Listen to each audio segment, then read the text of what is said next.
오늘은 사도행전 18장 1절부터 23절까지입니다. 사도행전 18장 1절부터 23절까지 우리 한 절씩 교독하기 앞서서 목석 지도 있나요 오늘도? 네, 한 번만 더 지도를 보죠. 네, 뭐 성경 공부는 아니지만 바울의 2차 선교 전도 여행 보고 있습니다. 바울은 오른쪽에 수리아 안디옥에서 안디옥 교회를 섬겼고 거기서 선교사로 파송이 되죠. 그래서 1차 전도 여행 했던 곳을 재방문하는 것으로 2차 전도 여행을 시작합니다. 그게 어디죠? 저기 루스드라 더베라고 쓰여져 있는 저 지역이죠. 갈라디아 지역. 거기서 1차 전도 여행 할 때 만났던 세워진 교회들 방문한 다음에 드로아에서 성령님의 인도하심 따라 사모드게라를 거쳐서 이제 빌립보에 도착하죠. 저기서부터 빌립보, 그다음에 저기 몇 시냐? 9시 방향 9시 보면 데살로니가, 베레아 이렇게 큰 도시들 거기서 복음을 전했습니다. 그리고 지난주 아덴, 우리 세번역 버전으로 아테네 들렸죠. 지난주 아테네에서의 사역이었고요. 이제 오늘이 어떻게 되냐면 아테네에서 고린도. 오늘 우리가 집중적으로 살펴볼 내용은 고린도에서의 사역의 내용입니다. 그리고서 본문이 다루고 있는 부분은 어디 23절까지 가면 어떻게 되냐면 고린도에서 겐그라에서 잠깐 머리 자르고 에베소로 갑니다. 그리고 에베소에 잠깐 머문 다음에 예루살렘으로 돌아오고요. 사역 보고를 하는 거죠. 이해되실지 모르겠습니다. 그 다음에 안디옥으로 갑니다. 이렇게. 그게 오늘 23절만 자세히 얘기하면 오늘 23절까지 읽을 텐데 23절은 3차 전도여행이 시작하는 장면입니다. 오늘 다루지는 않고요. 22절까지만 다루는데 그냥 참고로 23절까지 읽을 텐데 23절은 뭐다? 3차 선교여행 시작이다. 오늘은 우리는 고린도를 좀 살펴보고자 합니다. 이러한 백그라운드를 가지고 우리 1절부터 23절까지 한 절씩 교독하겠습니다. 세번역 버전입니다. 앞에 화면 준비되어 있고요. 한 절씩 여러분이 자세히 읽는 게 중요합니다. 잘 집중해서. 그 뒤에 바울은 아테네를 떠나서 고린도로 갔다.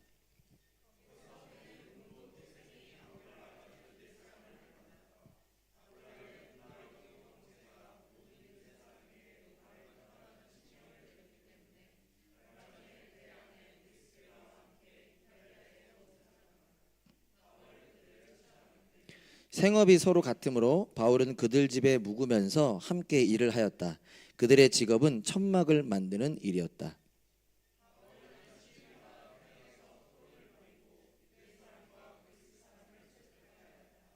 실라와 디모데가 마케도니아에서 내려온 뒤로는 바울은 오직 말씀을 전하는 일에만 힘을 쓰고 예수가 그리스도이심을 유대 사람들에게 밝혀 증언하였다.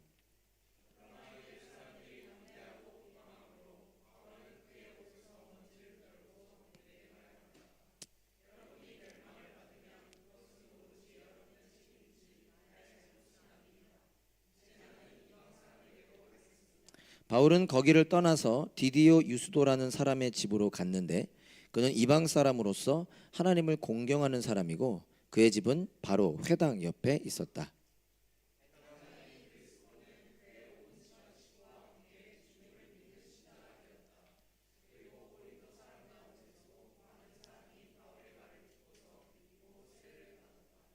그런데 어느 날 밤에 환상 가운데 주님께서 바울에게 말씀하셨다. 무서워하지 말아라. 잠자코 있지 말고 끊임없이 말하여라.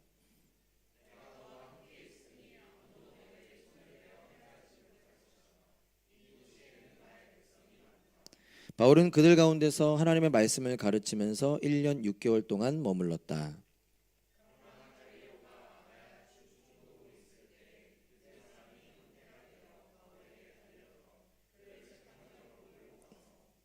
이 사람은 법을 어기면서 하나님을 공경하라고 사람들을 선동하고 있습니다 하고 말하였다.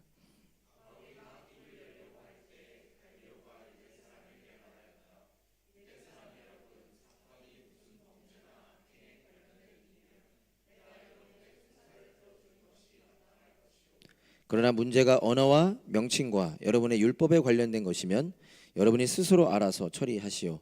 나는 이런 일에 재판관이 되고 싶지 않소. 그들은 회당장 소스데네를 붙들어다가 재판정 앞에서 때렸다. 그러나 갈리오는 이 일에 조금도 참견하지 않았다.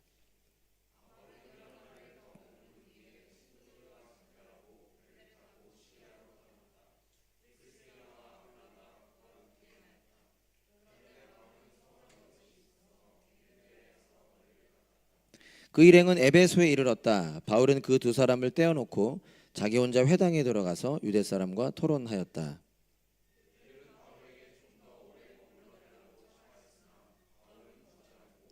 하나님의 뜻이면 내가 다시 돌아오겠습니다 하고 작별 인사를 한 뒤에 배를 타고 에베소를 떠났다.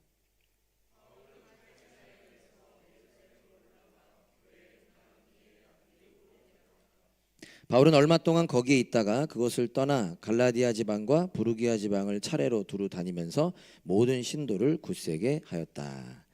아멘. 머리 좀 들어오실지 모르겠네요. 한 번 더 기도하고 말씀 봅시다. 하나님 감사합니다. 오늘도 우리가 함께 예배하고 하나님을 찬양하며 하나님을 소망할 수 있어서 감사합니다.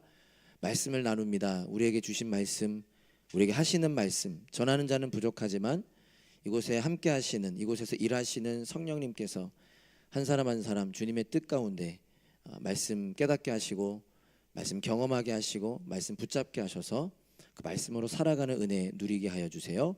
예수님 이름으로 기도합니다. 아멘. 오늘 제목이요, 약할 때 강함 되시네인데 한번 따라해볼까요? 약할 때 강함 되시네. 한 번 더 고백해 봅시다. 우리 함께 고백해 봅시다. 더 깊이 복음만으로 더 멀리 세상 속으로. 각자의 삶에서 나의 사도행전을 쓰자. 아멘. 여러분은 강하십니까? 강한 사람. 쟤도 귀영이. 네. 저는 어제 여전히 나는 약하구나 깨달았습니다. 여러분 혹시 강해지고 싶으십니까? 저는 늘 강해지고 싶었던 것 같아요. 어쩌면 지금도 강해지고 싶은 마음은 있는 것 같습니다. 예전에 여러분들과 한번 나눴던 내용이지만 고민 좀 하다가요, 한 번 더 나누면 좋겠다. 그래서 저희 교회 한번 방문하셨던 분이기도 하고 최근에 많이 알려지기도 했죠. 제가 너무 좋아하는 노진준 목사님이라는 분의 간증을 한 번 더 나누고자 하는데, 이것이 우리에게 감정적으로 뭐 전달될 것도 아니겠지만 그러는 게 아니라 그 핵심을 좀 우리가 좀 공감했으면 좋겠다라는 마음인데요. 노진준 목사님은 지금 정말 전 세계적으로 그 말씀 사역으로 많이 알려지신 분인데 소아마비로 인해서 한쪽 다리를 져십니다. 참 어렵고 힘든 시간을 보내셨고요. 그로 인해서 오랜 시간 이 목사님의 기도 제목은 하나님 이 다리를 고쳐주세요라는 것이었다고 해요. 그러니까 동생을 통해서 예수님을 믿게 됐고 신앙생활을 하면서 오랜 기도였다고 합니다. 대학교 2학년 때 길을 가다가 어느 치유 집회를 보게 되고 그 치유 집회에 참석하게 되셨는데 미국이었습니다. 설교자가 설교하는 가운데 믿음으로 기도하면 무슨 병이든 다 낫는다. 이거 말씀이 나와 있는 말씀이긴 하죠. 그 말씀을 하셨대요. 근데 이분은 그 당시에 그 말씀이 화가 나셨다고 합니다. 믿음으로 기도하면 무슨 병이든 다 낫는다? 드는 마음이, 그러면 내가 고침을 받지 못하는 이유는, 오랫동안 이 소아마비 다리 고쳐달라고 기도했는데 안 고쳐주시는 이유는 내게 믿음이 없어서라는 말인가? 나는 분명히 하나님을 믿는데 그럼 무슨 믿음을 하나님은 기대하시는 건가? 어떤 믿음이 있으면 다리가 낫는 것인가? 그렇게 화가 났대요. 그러면서 이 설교자에게 다가가셨고 어떤 막 이제 폭풍 질문을 하시는 마음이었겠죠. 근데 설교자가 대화하는 가운데 자기도 질문하려고 했던 얘기를 설교자가 먼저 하셨는데 그 얘기는 바울의 이야기였다고 합니다. 성경을 조금 아시는 분들은 아시는 내용이죠.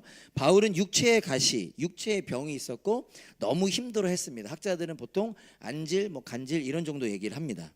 근데 그 육체의 가시를 낫게 해달라고 바울이 기도를 했는데 고린도후서에 나오는 것처럼 하나님께서 바울에게 뭐라고 대답하셨죠?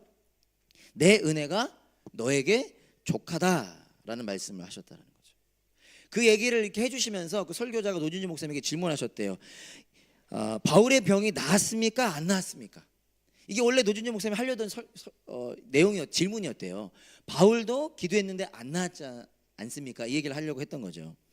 그래서 그 설교자가 바울의 병이 나았습니까 안 나았습니까 라고 하는 질문에 노진주 목사님은 기다렸다는 듯이 안 나았죠 라고 대답했는데 그 설교자는 뭐라고 대답했다는 거예요? 아니요, 나았습니다. 그러면서 이렇게 부연 설명하셨대요. 그 뒤 성경을 보면 어디에도 바울은 자기의 병을 낫게 해달라고 더 이상 기도하지 않는다. 그 이유는 바울의 병이 나았기 때문이다. 물론 그의 안질이든 간질이든 육체의 병이 나았다는 얘기가 아니에요.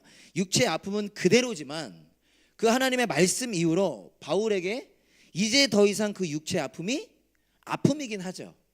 방해가 되지 않았기 때문이라는 거예요. 문제가 되지 않았기 때문이라는 겁니다. 예수님께서 바울의 그 약함 가운데 함께 하신다라고 하는 그 말씀을 깨달았기 때문이라는 거죠. 그리고 노진주 목사님 뭐라고 말씀하셨냐면요, 저에게 이게 참 감동이었는데 그 날이 노진주 목사님이 4년 동안 하셨던 기도가 멈춘 날이었다고 합니다. 하나님께서 이렇게 말씀하시는 것 같았대요. 난 널 강하게 하지 않을 거다. 내가 너의 강함이 되어줄 거다. 그때부터 기도 안 하신대요. 불편은 하시대요. 그러나 문제되지 않는다라고 제가 직접 듣기도 했습니다. 이 말씀이 고린도후서 12장 9절 10절 말씀이죠. 제가 한번 읽어보겠습니다. 그러나 바울이 하는 말입니다. 재밌게도 저희가 지금 이제 오늘 살펴볼 배경이 고린도죠. 나중에 바울이 그 고린도에 있는 교회들에게 편지합니다. 그 편지 중에 하나가 고린도 후서죠. 고린도후서 12장 9절 10절에서 이렇게 말씀하십니다. 그러나 주님께서는 내게 이렇게 말씀하셨습니다. 내 은혜가 너에게 족하다. 내 능력은 약한 데서 완전하게 된다. 그러므로 그리스도의 능력이, 예수님의 능력이 내게 머무르게 하기 위하여 나는 더욱더 기쁜 마음으로 내 약점들을 자랑하려고 합니다. 그러므로 나는 그리스도를 위하여 병약함과 모욕과 궁핍과 박해와 곤란을 겪는 것을 기뻐합니다. 왜요? 내가 약할 그때에 오히려 내가 강하기 때문입니다. 여러분들에게 이게 각자 좀 상황이 다르고 신앙생활 하신 시간이 달라서 어떻게 이해될지 모르겠지만요, 한마디로 요약하면 바울의 이 말은요, 약해도 괜찮다라는 겁니다. 약해도 괜찮아. 그리고 오히려 뭐라고 말씀하시죠? 약한 것이 복이다. 왜요? 약한 게 어떻게 복입니까? 저 힘들었거든요. 기도 작고 힘도 없고 맨날 지금 방송 중이라 우리 어머니 또 들으실 테니까 오해하실까 봐 또 이게 약한 게 좋은 게 아니에요. 근데 왜 약한 게 복이냐? 예수님 때문이라는 거죠. 예수님이 약한 나의 선한 목자이시기 때문에, 그 예수님이 계시기 때문에 괜찮다라는 거예요. 약할 때가 오히려 강하다? 전혀 이해되지 않는 말이었습니다. 강해야 강하지, 뭐 약했는데 강한가. 어제도 어찌나 내가 몸싸움에 밀리든지 엄청 밀어대더라고. 20대 초반 애들이. 안 돼요, 안 돼. 어떻게 약할 때 강합니까? 약할 때 약하지. 전혀 이해되지 않는 말이었지만 조금이나마 알 것 같습니다. 어떤 거를? 왜? 예수님이 어떤 분이신지를 알게 되었기 때문이에요. 내가 약하기 때문에 예수님이 오신 것입니다. 내가 약하기 때문에 그 예수님을 의지할 수 있는 거죠. 예수님은 약한 나와 함께 하십니다. 함께 하길 원하세요.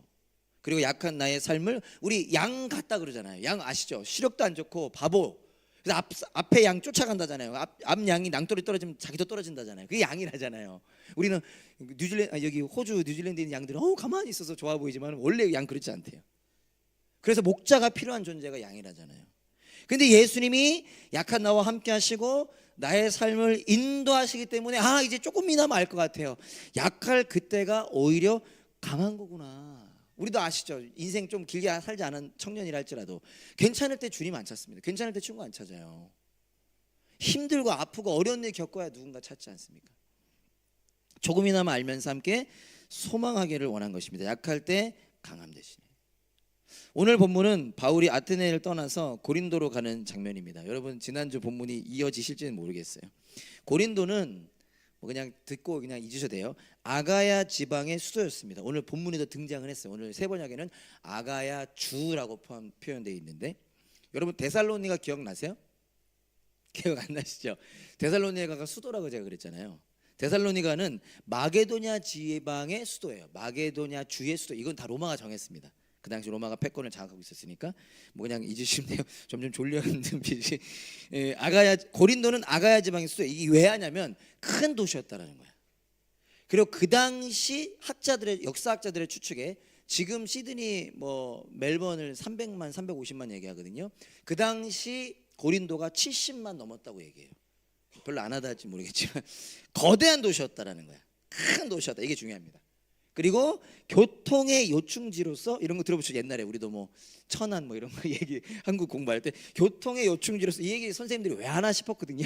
이래서 하나 봐. 교통의 요충지로서 이 얘기 왜 하냐면 상업이 발달된 부자 동네였다는 거예요. 부자 동네. 이 얘기 왜 하냐면 지난주 아테네가 뭐의 상징이었어요? 지식, 지혜의 상징, 지성의 상징. 그러나 오늘 좀 말 순하면 거기 아무것도 없었다. 이게 좀 강조됐죠. 아테네가 지성의 상징이라면 고린도는 성적 부도덕의 상징이었습니다.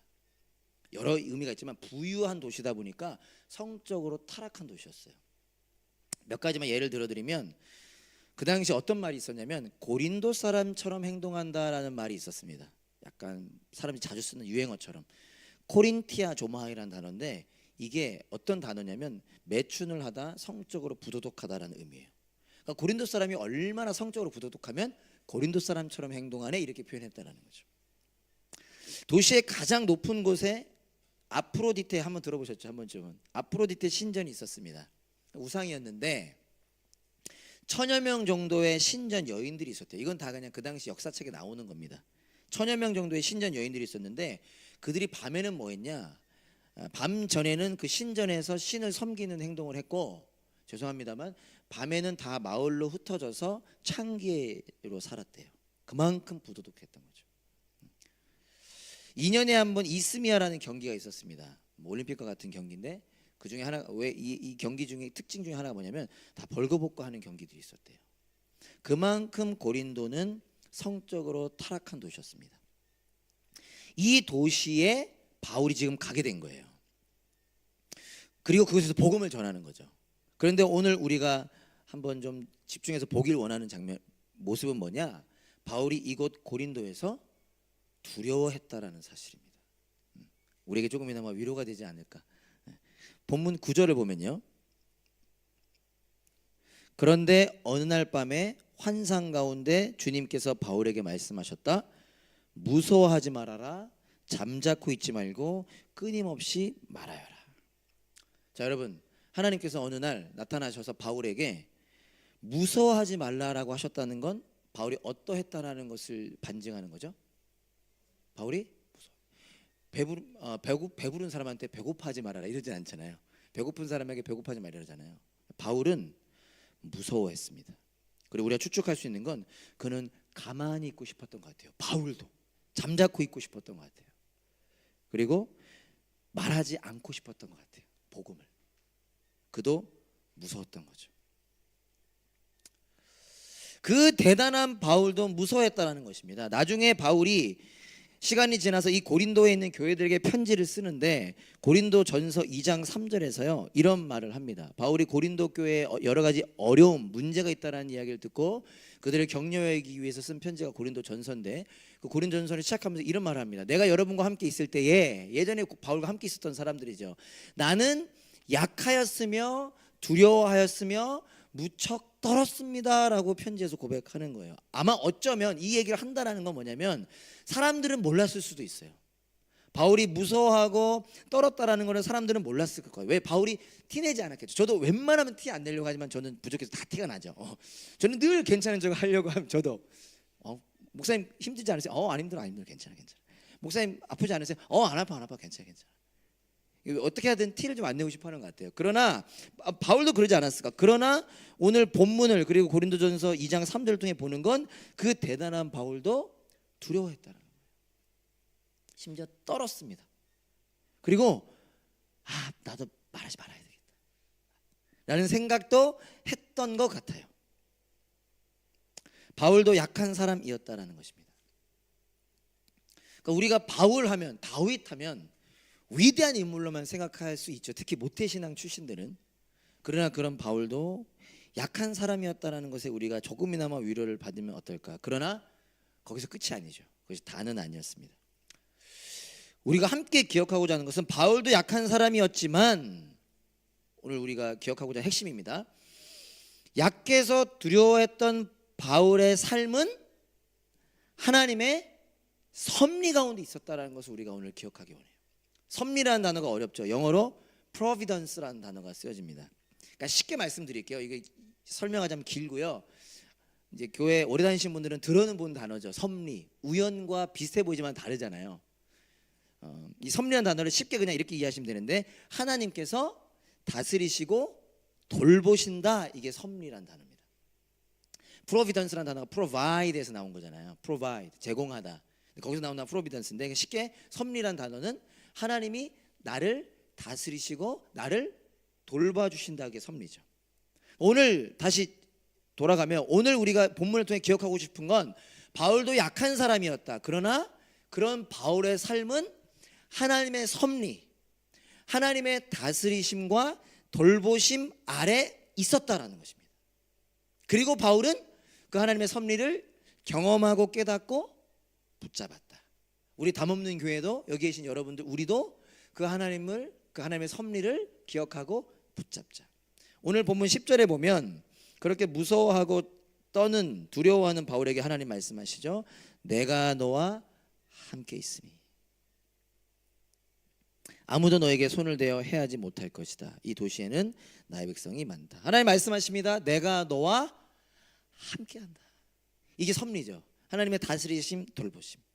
그래서 바울은요, 그 하나님의 함께 하신다는 말씀을 붙잡고 어떻게 이어지냐, 무서워 떨었습니다. 어떤 이유인지 몰라도 잠자코 있고 싶었던 것 같아요. 어쩌면 떠나고 싶어 했던 것 같아요. 그러나 그의 계획을 바꾸고 그는 그 고린도에 1년 6개월을 머뭅니다. 아주 오랜 시간을 함께, 무서웠던 그곳을, 우리 여러분 다 그 경험이 있지 않으세요? 이렇게 멜번에 큰맘 먹고 왔잖아, 그죠? 가야 되겠다, 여긴 아닌 게요. 그러나 1년 6개월을 머뭅니다. 그리고 복음은 1년 6개월 동안 계속 선포되고 예수님을 믿게 되는 사람들도 계속해서 늘어납니다. 다시 말해 바울은 약했습니다. 약했지만 하나님께서 다스리시고 돌보신다는 것을 경험하고 알아. 하나님이 바울이 약할 때 강함 되신다는 것을 경험하고 알아.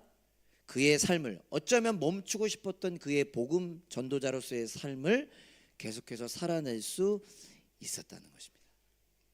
이 은혜를 저와 여러분이 누리기를 원해요. 우리도 어려움을 마주하죠. 두려움을 마주합니다. 그러나 여전히 하나님께서 나와 함께 하신다는 것을 경험하고 소망하고 붙잡음으로 오늘을, 내일을 계속해서 살아내는 저 여러분 될 수 있기를 소망하면서 우리 옆 사람에게 한번 고백해 볼까요? 하나님께서 당신과 함께 하십니다. 예. 이거 맨날 하는 얘기고 뭐 하죠. 근데 진짜 경험하기 원해요. 예. 하나님께서 나와 함께 하신다. 예. 하나님 나와 함께 하신다. 이게 오늘 핵심이고요. 설교 요약하는 분들 있죠. 이게 오늘 핵심이고요. 오해하지 마. 또 헷갈릴까 봐. 이걸 더 도와드리기 위해서 오늘 본문에서 하나님의 섭리가 여러 모습으로 나타나거든요. 하나님의 다스리심과 돌보심이, 우리 그중에서 세 가지만 간단히 살펴보고자 합니다. 이걸 나누는 이유는 하나님께서 바울의 삶에서 이렇게 역사하셨구나, 일하셨구나. 그 하나님이 나의 삶에서도 이렇게 역사하시는 거를 우리가 기억하고 보기 원하는 겁니다. 저도 어제 이 설교를 준비하고 있으니까 33도가 되는 날 축구를 한다. 이건 제정신은 아닌 거지. 우리 같았으면 안 하지. 그러나 그리스도교회가 하자고 했으니까 이 가운데 하나님 어떤 역사를 하실까가 아니었다면 어제 저도 여러 번 흥분할 뻔했습니다. 저희 좀 많이 부족하잖아요. 뭐 하나하나 우리 교회들이 쓰러져 가는 거야. 막 넘어지고 막 다치고 실려가고. 그래서 한마디 해야 되나. 영어가 한마디 하기엔 좀 부족한 실력이라서 그냥 그만하자. 그리고 제가 오셨거든요. 그리고 나중에 하도 안 돼서 진수 한번 보냈어요. 제가 미안합니다. 감독 가서 한마디 하고 와라. 그래서 이렇게 했는데 어쨌든 하나님이 우리 삶에서 역사하신다. 우리 한번 경험하고 있는데 짧게 세 가지만 나누겠습니다. 첫 번째, 바울이 동역자를 만나게 됩니다. 우연이에요, 아니에요? 아니다. 우연이 아니야, 아닙니다. 자, 2절을 보면요. 제가 읽지 않겠습니다. 바울이요 고린도에서 누굴 만나게 되냐? 그 유명한 아굴라와 프리스길라 부부를 만납니다. 참고로 제가 설명할 시간이 오늘 많지 않아서 성경이 6번 등장해요. 4번이 브리스길라와 아굴라라고 등장합니다. 자매 이름이 먼저 나오는데 그 시대에 있을 수 있다 없다? 없다. 특별한 이유가 있는 거지. 정확히 알 수는 없어요. 근데 해석하기로 뭐 브리스길라가 좀 어떤 영향력이 있었던 사람, 혹은 남편보다 이건 그냥 하는 얘기예요. 남편보다 신앙이 좋다. 우리나라 한국 교회도 다 그래. 지금까지도 그러죠. 교회 가면 다 엄마들만 있고 아빠들은 별로 찾아보기 힘들잖아요. 엄마들의 신앙이 뛰어났다. 뭐 이런 이유들을 하는데 뭐 알 수는 없어요. 어쨌든 특이한 점이다. 근데 여기서는 아굴라가 먼저 등장하긴 하죠. 그들은 원래 이탈리아 본문에는 그게 쉽게 말하면 로마에서 왔다는 뜻이에요. 로마에 살다가 온 사람들입니다. 원래 로마에 살았는데 글라우디오 황제가 모든 유대 사람들에게, 이스라엘 사람들에게 떠나라는 명령을 내렸죠. 이것은 로마의 역사책에도 기록되어 있습니다. AD 49년경에 유대인들 안에, 아마 로마 유대인들이 많이 살았겠죠.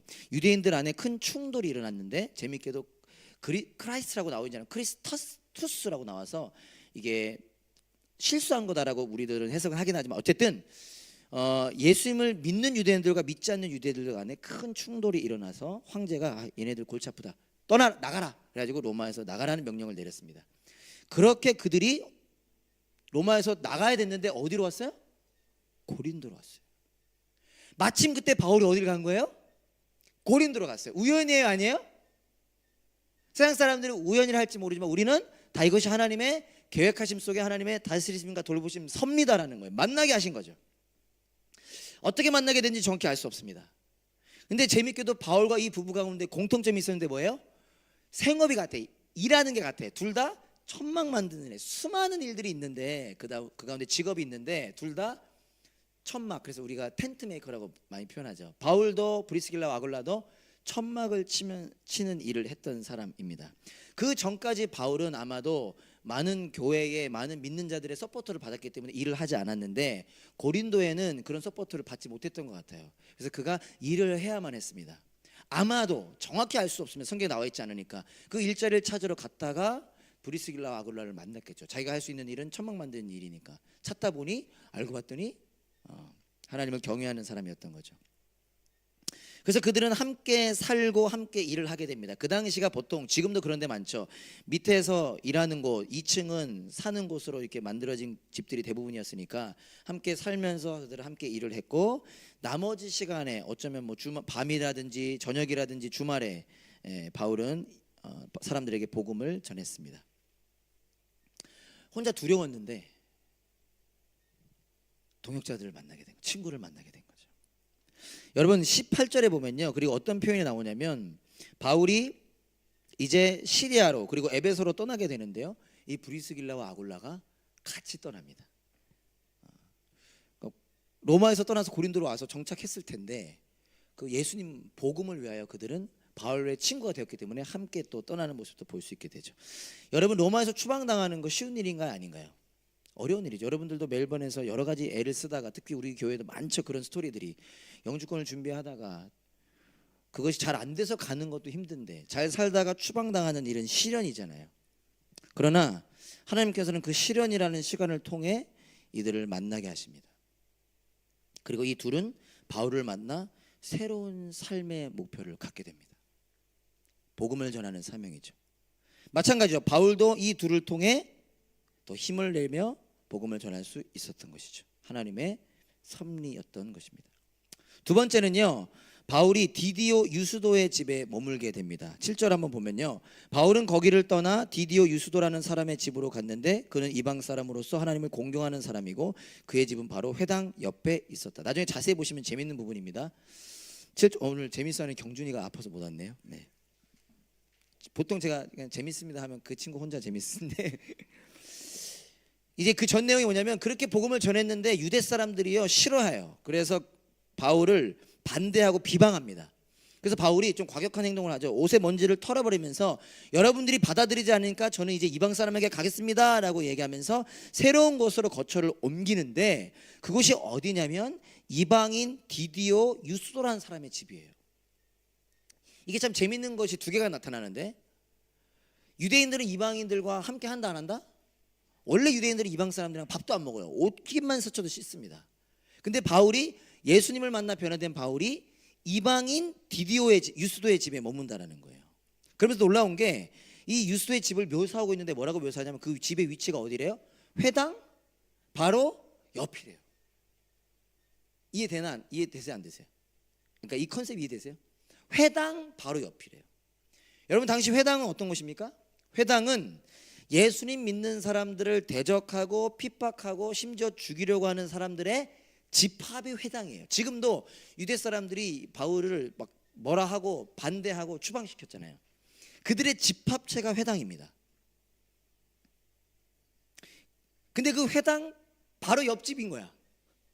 근데 우리식으로 옆집 아니에요. 아파트 옆집 아닙니다. 여기 멜번에는 그런 집들 많죠. 당시 집을 어떻게 짓죠? 벽을 하나로 두 채를 지어요. 그게 건축비를 아낄 수 있으니까. 옆에 사람들 말하는 거 들린다 안 들린다? 들린다. 지금은 안 들릴 수도 있지만 방음이 안 되며 그런 위험한 곳으로 어려운 곳으로 바울이 간 것입니다. 그 전에 바울을 붙잡아다가 돌로 쳐 죽이려고 했던 사람들이 회당 사람들이잖아요. 근데 바울이 그곳으로 간 겁니다. 그런데 바울의 그러한 행동을 통해 어떤 일이 일어납니까? 회당장이었던 그리스보와 그의 온 가족이 예수님을 믿게 됩니다. 하나님이 그 가운데 역사하신 거죠. 바울이 그러한 목적으로 갔을까? 그건 모르겠어요. 두려움 속에 이 유스도라고 하는 사람이 자기를 환대하니까 갔겠죠. 그런데 하나님은 그 일을 통해 역사하신 것입니다. 유대 사람들의 반대와 비방은 힘들었을 것입니다. 그러나 그 일을 통해 바울은 새로운 만남을 갖게 되고 디디오 유스도라고 하는 사람을 새로운 사람을 만나게 되고 또 그 만남을 통해 회당장이었던 그리스보와 온 가족이 예수님을 믿게 되는 새로운 구원의 역사가 일어나게 된 것입니다. 하나님의 섭리가 그 가운데 있었던 것이죠. 세 번째로는 바울이 재판을 받게 됩니다. 회당장 그리스보 예수님을 믿게 되니까 유대 사람들은 더 화가 났겠죠. 어라? 우리가 추방시켰는데 이제 회당장도 믿네? 얼마나 화가 났겠습니까? 그래서 유대 사람들은 갈리오가 아가야 주의 총독이 돼요. 갈리오라고 하는 사람이 이 아가야 주 고린도를 포함하는 아가야 지역의 총독이 되었을 때 바울을 끌고 가서 재판정에 고소합니다. 나중에 시간 되시면 이 갈리오라고 하는 사람을 역사 구글에 찾아보시면 재밌어요. 이 사람이 유명한 사람이거든요. 어쨌거나 이들이 바울을 재판정에 끌고 가서요 고소하는데 신기하게도 갈리오 총독은 유대 사람들의 말을 들어주지 않습니다. 그 당시 보통 어떻게 하냐면 총독이 유대 사람들 말을 들어줘요. 그들이 힘을 갖고 있으니까.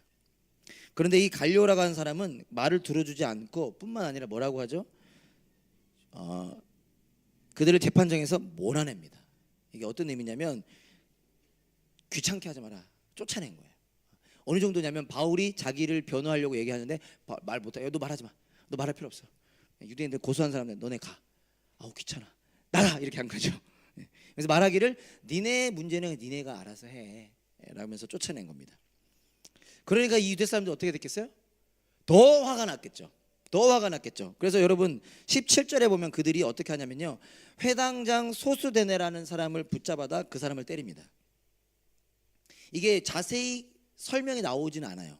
왜 회당장이었던 소수데네를 때렸을까? 크게 두 가지 이유를 찾아볼 수 있습니다. 첫 번째는 뭐냐? 그러니까 추측할 수 있는 첫 번째는 이 소수데네가 회당장이니까 이 바울을 고소하는 일에 책임자였겠죠. 그러니까 화가 나니까 그 사람에게 화풀이를 한 겁니다. 책임자에게. 그래서 때린 거다. 혹은 이 소수데네가 바울을 조금 잘해줬을 거다. 뭐 이 두 가지 이유가 있는데 정확히 알 수는 없습니다. 근데 중요한 건 뭐냐면요. 이 일을 시작으로 이 일을 계기로 이 회당장 소수데네도 예수님을 믿게 됩니다. 고린도전서 1장 1절에 보면요. 아까 얘기했던 것처럼 바울이 고린도에 쓴 편지인데 이렇게 1장 1절 이렇게 시작합니다. 하나님의 뜻으로 그리스도 예수의 사도로 부르심을 받은 나 바울과 누구래요? 형제 소수데네가. 방금 매 맞은 사람 누구예요? 소수데네. 100% 확정은 하지만 대부분의 학자들은 이 소수데네가 이 소수데네라고 이야기합니다. 그러니까 다시 말하면 여러분 이게 이해되실지 모르겠는데 아까 다른 사람이 회당장이었죠. 그리스보가 회당장이었죠. 8절에 등장하는. 근데 그 그리스보가 바울이 이사 오는 것으로 인해서 예수를 믿게 되죠. 온 가족이. 예수님 믿었으니까 회당장을 할 수는 없죠. 내려놓고 아마 그 그리스도가 예수님을 믿게 된 이유로 소수된 애가 회당장이 되었을 겁니다. 그런데 회당장은 아무런 이유 없이 다른 사람들의 화 때문에 매를 맞게 됐고, 어쩌면 그 억울한 일을 통해 예수님을 믿게 되는 것이죠. 그러니까 여러분, 제가 이렇게 세 가지 정도만 얘기했는데 이게 흐름이 여러분이 되실지 모르겠습니다. 우리가 볼 때 그냥 하나하나 우연한 사건처럼 일어나는 일들 같아 보이지만 하나님은 그 한 사람 한 사람의 삶 속에서 역사하셨다. 그들을 다스리시고 돌보셨다를 우리가 기억하기 원하는 것입니다. 우리가 세 가지 하나님의 섭리를 살펴보았는데요. 사랑하는 여러분, 하나님의 섭리, 하나님의 다스리심과 돌보심의 핵심이 무엇이죠? 하나님이 나와 함께 하신다, 하나님이 나를 돌보신다의 핵심이 뭐죠? 그 핵심은 바로 예수 그리스도이십니다. 하나님이 살아계시면 보여주세요. 하나님이 느껴지지 않습니다. 그 대답에 여전히 하나님이 우리를 사랑하시고 여러분을 다스리시고 여러분을 돌보신다라고 말할 수 있는 그 이유는 무엇이냐? 예수 그리스도 때문이라는 거예요. 우리를 위해 이 땅에 오셔서 나를 대신하여 십자가에 죽으신 바로 그 예수님. 예수님께서 저와 여러분을 위해 십자가에서 죽으셨습니다. 이미 여러분 많이 들어보셨죠? 예수님의 십자가 죽음이 이룬 것은 하나님과의 관계의 회복입니다. 하나님과의 만남입니다. 예수님께서 고통당하셨기 때문에 우리가 고통에서 해방되게 되었고, 예수님께서 대신 죽으셨기 때문에 우리가 죽음에서 해방되게 되었습니다. 그리고 해방에서 끝나는 것이 아니라 하나님 안에 거하게 되었습니다. 그리고 거기서 이어지는 것이 예수님과의 동행이죠. 10절에 하나님께서 바울에게 내가 너와 함께 있다라고 하신 말씀, 예수님께서 마태복음 28장 20절에서 보아라 내가 세상 끝날까지 항상 너와 함께 있을 것이다 로 이루어진 것이죠. 예수님의 함께 하심은 실제이고 영원한 것입니다. 우리가 그 사실을 경험하기 원하고, 경험한 분들은 기억하기 원하고, 아직 모르는 분들은 소망하기 원합니다. 예수님이요 지금 이곳에 계십니다. 믿으시나요? 예수님이 여러분 안에 계십니다.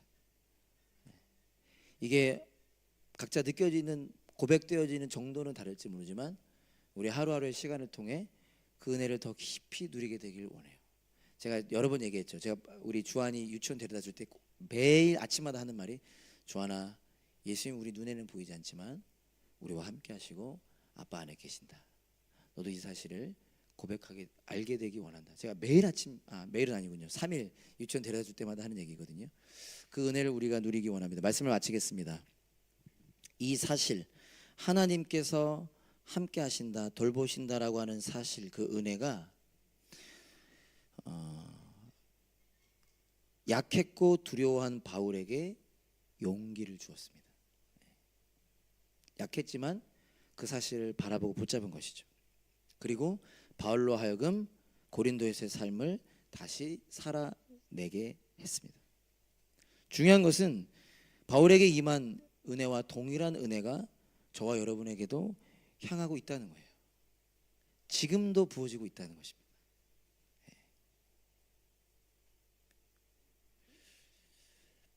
약할 때 강함 되십니다. 그 예수님 붙잡고 그 은혜로 살아가는 저와 여러분 될 수 있기를 간절히 소망합니다.